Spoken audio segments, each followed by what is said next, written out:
Well, here's a mind-bending mystery coming from the jungles of Mesoamerica that you might have missed.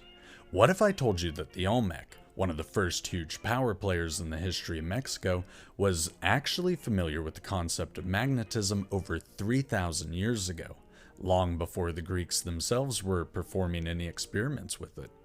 Well, they were not only familiar with it, they were heavily incorporating it into their construction.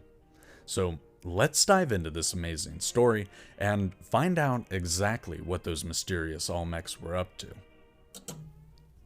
The Olmec, thriving from around 1200 to 400 BC, were master sculptors, crafting colossal heads and pot-bellied statues called cabezons and berigons out of basalt in what's now Veracruz and Tabasco.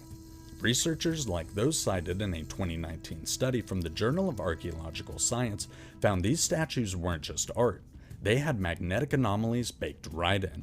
The right temple of the heads and the navel of the potbellies showed strong magnetic fields, enough to swing a compass needle from 10 centimeters away. A turtle-head statue from Mazapa even had a magnetic snout, and a polished hematite bar from San Lorenzo dated 1400 to 1000 BC, hence they might have used it as a primitive compass.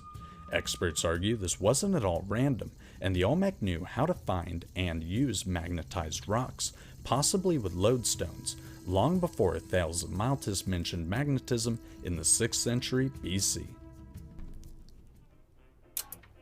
So we're left to wonder, why go to the trouble of all of this? See, the Olmec seem to have been doing this for some sort of purpose and not just a flex of their intelligence, so you've got to wonder, what was that purpose? And when you think about magnetism and you think about these giant colossal stone heads they inexplicably moved through the jungle, well, it suddenly becomes more reasonable that they might have been using nature's forces in an incredibly advanced way to help them out in ways we're just now considering. Think about magnet trains in China, or like they're trying to build in California, that would use magnetic rails and guided levitation. Why couldn't they have been doing the same back then?